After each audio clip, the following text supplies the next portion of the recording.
Managing to organise the lunch and get everyone through in that very short space of time. So we're ready for our second set of sessions this afternoon. This one follows on from the one that was in here earlier, which looked at what was happening in the Middle East and Western imperialism. This one's called NATO, Ukraine and the Asia Pacific. So where we're going to look a bit wider across other parts of the world and look at what's happening there and how our movement should be responding to some of those things, some of which have been discussed in depth over the last couple of years, others which will be coming perhaps newer to. We've got three fantastic speakers who will be looking at this, and then there'll be plenty of time for comments, questions and discussion afterwards. So our first speaker is Andrew Murray, who is the founder member of Stop the War, currently our Vice President, and working now as a journalist. He's written extensively on foreign affairs, shall we say. Always well worth reading his articles in the Morning Star. So please give Andrew a warm welcome.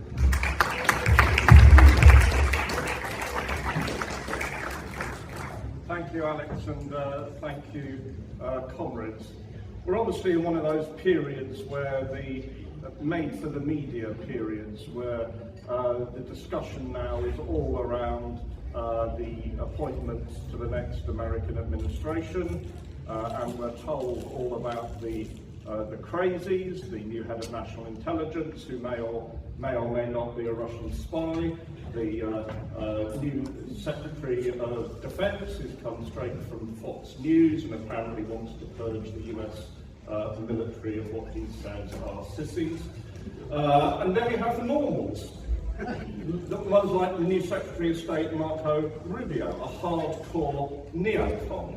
And this is the world where we are in, where the ones that we are told are normal and reassuring are the ones that are up to their necks in blood this century of one disastrous war after another. So I, for one, am not rooting for the normals. Let's give the crazies a chance.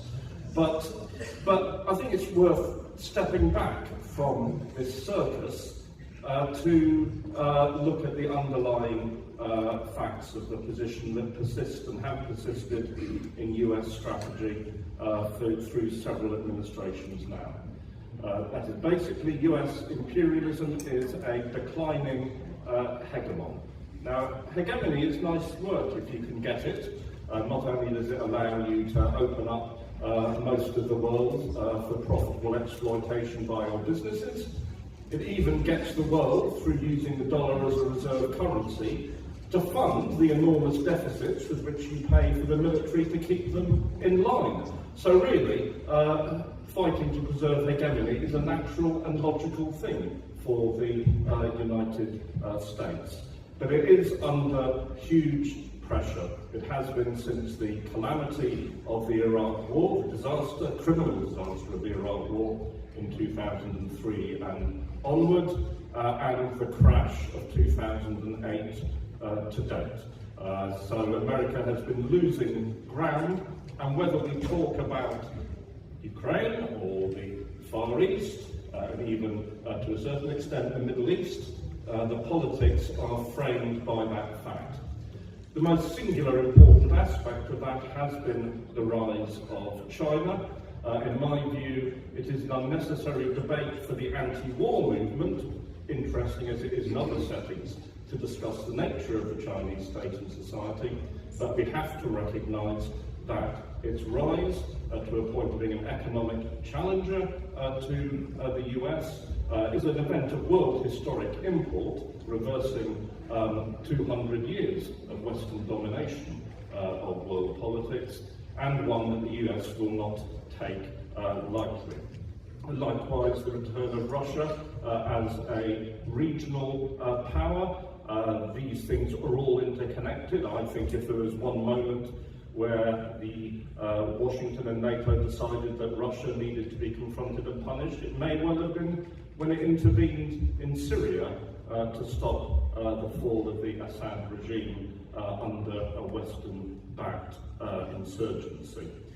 So we have a situation now where instruments which are formed for one purpose are now being transformed for another. We see that in relation to NATO. One thing that does have to be underlined is that NATO is not and never has been a force for peace. Since the end of the Cold War, it has sponsored one aggression after another, many of them a long way from the North Atlantic, in Afghanistan, in Yugoslavia, in Libya. So any apprehension in Russia or elsewhere that NATO's expansion might be a benign or at least a livable with development, those apprehensions are very well founded.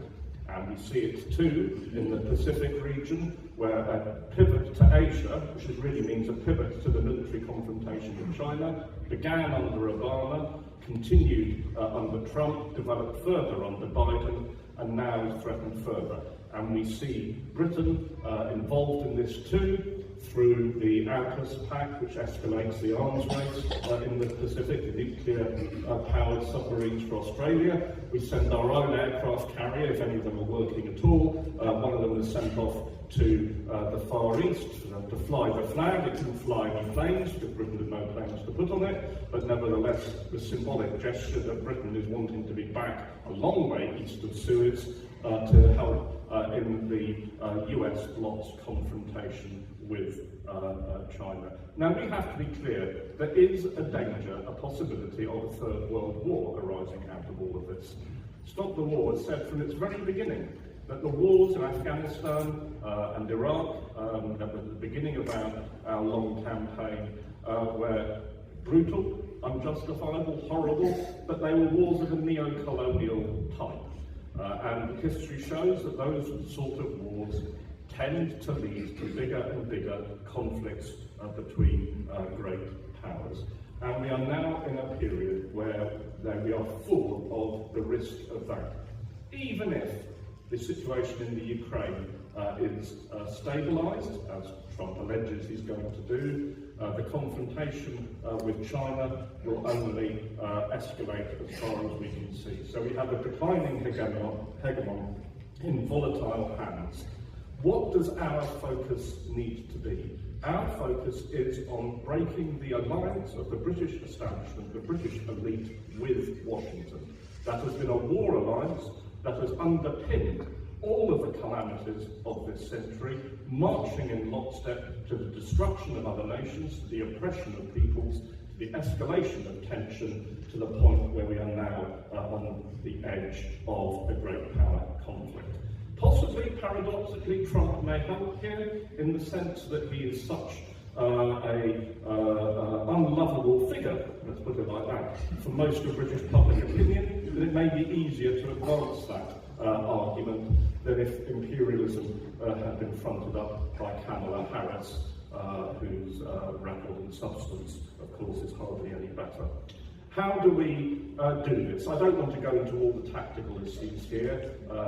They've been well discussed and they need to continue to be discussed. I would just take up a point, I think it's made by John Rees in the preceding session, about the importance of trade unionism and the trade union movement.